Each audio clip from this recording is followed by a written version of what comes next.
Hi there, welcome to Midweek Mobility. So today we're going to be doing a little bit of stretch session for sciatic pain. So these things tend to come in waves in my world, and this week people have been talking to me a lot about sciatica for some reason or another.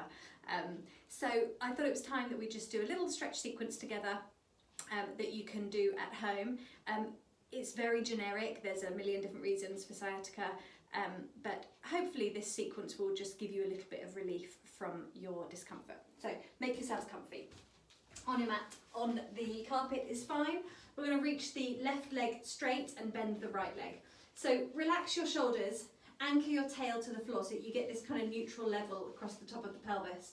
Small arch in your lower back. Now bring this leg in, and you're just going to grab hold of that leg with both hands, and when you squeeze it into your chest, you're going to try not to sink into your lower back. So try and anchor that tail and really draw the leg in. You're going to exhale to draw it in and just inhale to hold. Exhale, squeeze it a little bit further. Inhale to hold. Try and anchor that tail.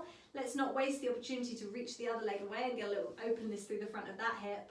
And then let's release that leg down and swap sides. When you do this yourself, you might just want to time this a little bit and hold it for maybe 30 seconds for each one. Again, anchor the tail. Make sure both sides of your waist are long and you haven't hiked up on this side.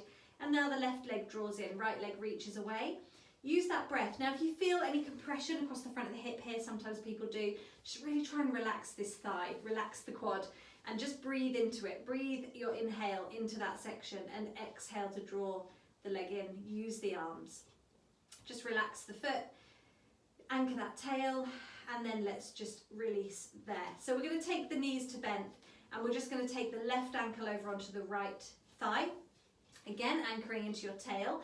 If you've got a wall nearby or a partner that's happy to have your foot up against them, then that's a good option. It's a good way of drawing the legs in a bit closer without having to use your shoulders or neck.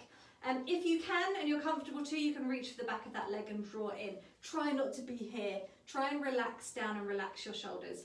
If you can, you still want to be anchored to into the tail. So if it's too much to hold with your arms, just put your foot against a wall or against a sofa or something.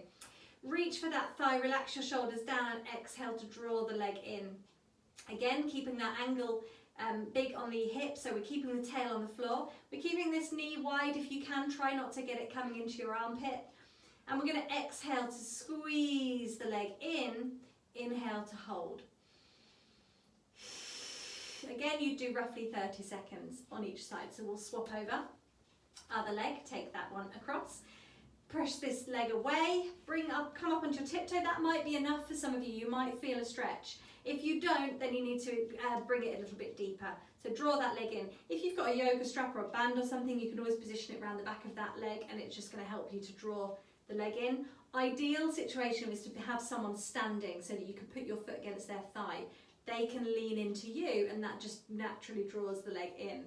Sink your tail into the ground. Don't let your lower back sink. Keep your waist nice and long, and remember to breathe. And then let's take that foot down. Bring the legs together, feet together, legs together, arms wide, shoulders down, anchor them to the floor. Inhale to tip the knees. So you're going to take your pelvis and roll across the back of the pelvis. Legs come with you so they stay together. But what doesn't come is the shoulders. We want to keep them anchored to the floor. So your back of your shoulder needs to be on the floor. If it lifts, you know you've gone too far. You need to keep that anchored so that you can get that rotation. And this is a really nice release for the lower back. It's a good rotation of the spine. Make sure your knees stay together if you can. Sliding the knees apart means the pelvis doesn't move as much, and we really want that movement. And then let's finish this one at center. You would do maybe 4 or 5 in each direction. And then pause there and just hug your knees one at a time into your chest. Allow your lower back to sink into the ground now, and just have a little roll across the lower back. Now if you're tight at all in your piriformis, which is the muscle that comes to the side of your tailbone, this roll around might just give you a little bit of release. It might actually physically massage that area, which can be tight, and that sort of compression can cause, or certainly be a factor in sciatica. So you can circle those knees. As you do this, you'll feel if there's any parts that are a little bit tender, in which case you might just want to skirt around that area.